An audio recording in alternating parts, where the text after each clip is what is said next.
Oi pessoal, Genki! Aqui é a Vivian, dona do canal Vivian Uru, e sejam bem-vindas! Dando continuação ao vídeo anterior, onde eu conto a minha experiência com terremotos e o motivo pelos desastres naturais, tais como terremoto e tsunami, acontecerem com tanta frequência no Japão, que caso você ainda não tenha assistido, recomendo você assistir a parte 1 primeiro, para depois assistir esse vídeo, ok? O link do vídeo 1 está aqui na descrição e também no card aqui em cima, ok? Focando no vídeo de hoje, eu gostaria de conversar com vocês sobre os procedimentos de segurança que são tomados em caso de terremoto e tsunami. Foi o Charles Bosco e Arthur Cruz que pediram no vídeo anterior, que aliás eu gostaria de agradecer a vocês dois meninos pela sugestão e por estar contribuindo, para que o nosso cantinho fique cada vez mais bacana. Então, brigadão e um beijo para vocês dois. Também gostaria de falar os motivos que eu acho o porquê do Japão sempre conseguir se reerguer tão rápido desses desastres naturais. Se você estiver interessado em saber mais, continue assistindo. E caso você seja novo por aqui, por favor, se inscreva no canal e ative o sininho para não perder nenhum vídeo novo meu, ok? É de graça. Quanto ao pessoal que já me acompanha, muito obrigada por me apoiarem e acreditarem no meu trabalho. Vocês devem estar carecas de saber, mas eu vou falar mesmo assim, que vocês são os melhores, galera. Um beijo em cada um de vocês, viu? Preparados para assistir a segunda parte? Lá dentro!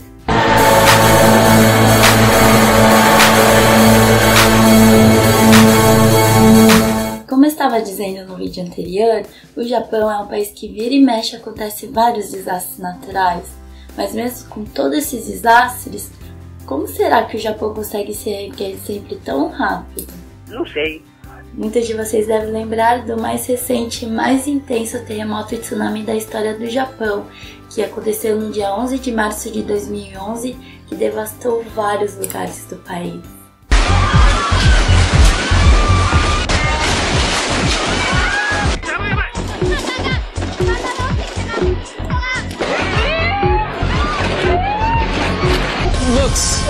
And it looks like the tsunami has engulfed several cities.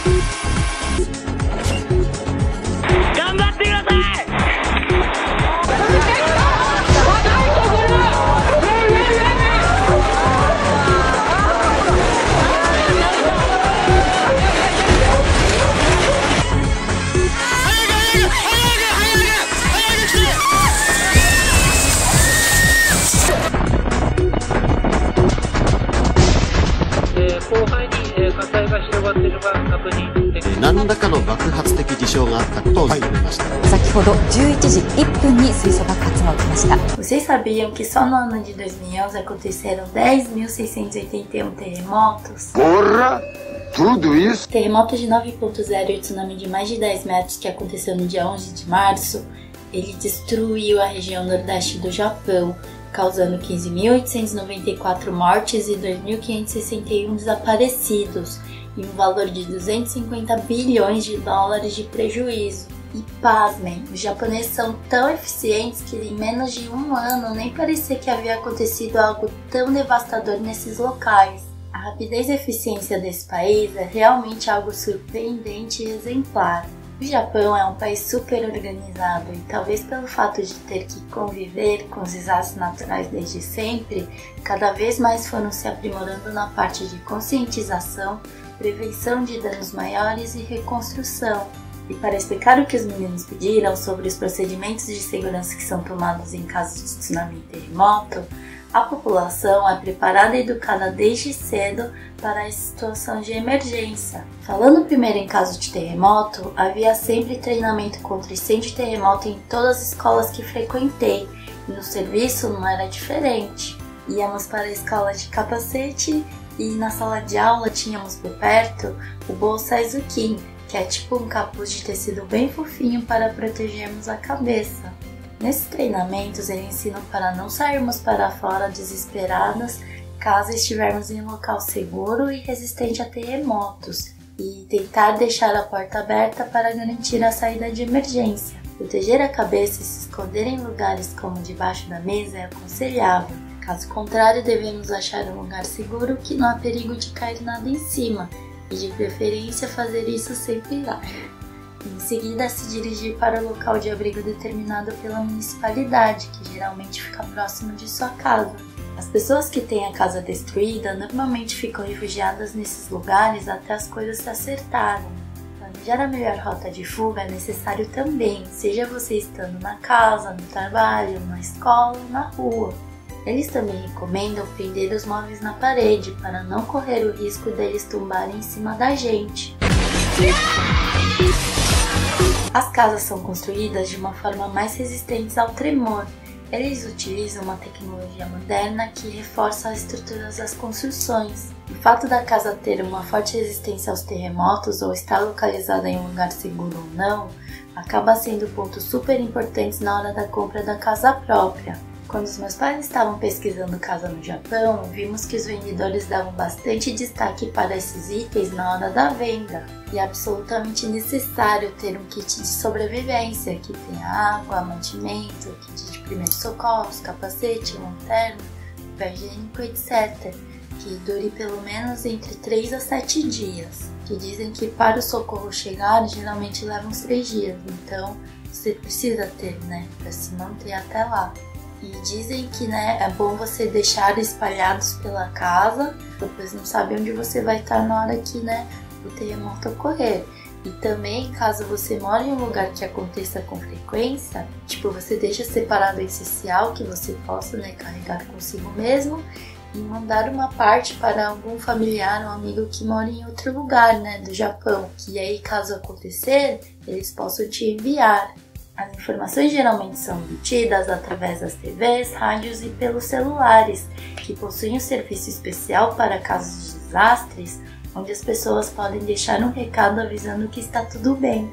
No caso de tsunami, a situação não é tão diferente, mas você precisa fugir para um lugar alto e, de preferência, ir a pé para evitar o trânsito. No último terremoto e tsunami que aconteceu no dia 21 de novembro, teve muita gente fugindo de carro e o resultado acabou causando um trânsito danado. Felizmente, não passou um tsunami forte por lá, pois se passasse, meus amigos e amigas, era uma vez, certamente o tsunami ia levar todos aqueles carros junto.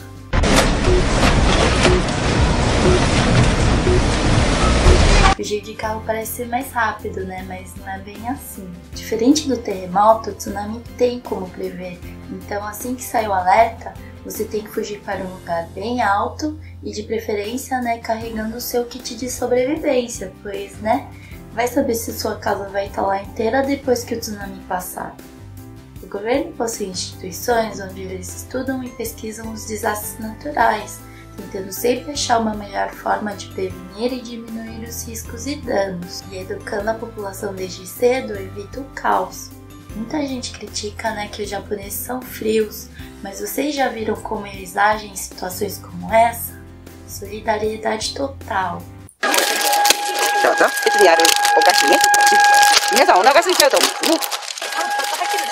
避難した住民へ近くの施設のスタッフが食料を配る。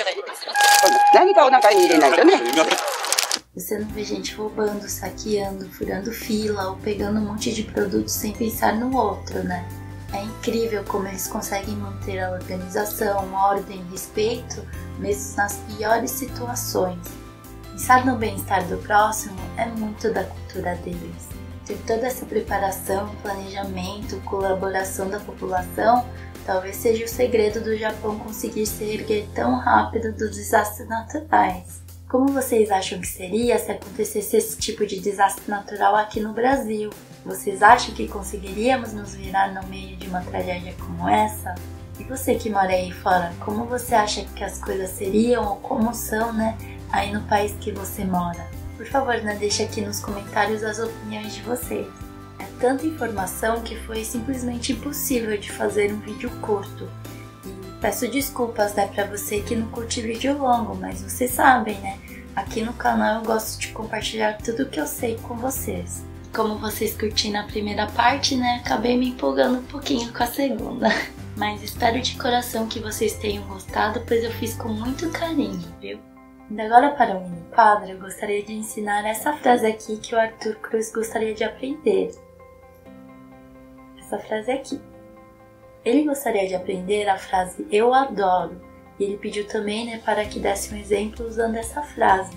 Obrigada por ser esse companheiro incrível que está sempre aqui, né, comentando, dando ideia, né, querendo que o canal cresça. Então, um beijo enorme, Arthur Kun, e tamo junto, viu? Bom, eu adoro japonês em forma formal seria Watashi wa ga daisuki desu. Falando agora comigo. Watashi wa ga daisuki desu. Watashi wa ga daisuki desu. Ok? Agora ensinando a forma informal de eu adoro. Watashi wa ga daisuki. Falando agora comigo. Watashi wa ga daisuki. Watashi wa ga daisuki. Ok? Joinha? Então, né? Eu em japonês, ele tem a forma masculina e feminina. Para as mulheres, a palavra correta seria watashi. E esse watashi também pode ser usado para o masculino.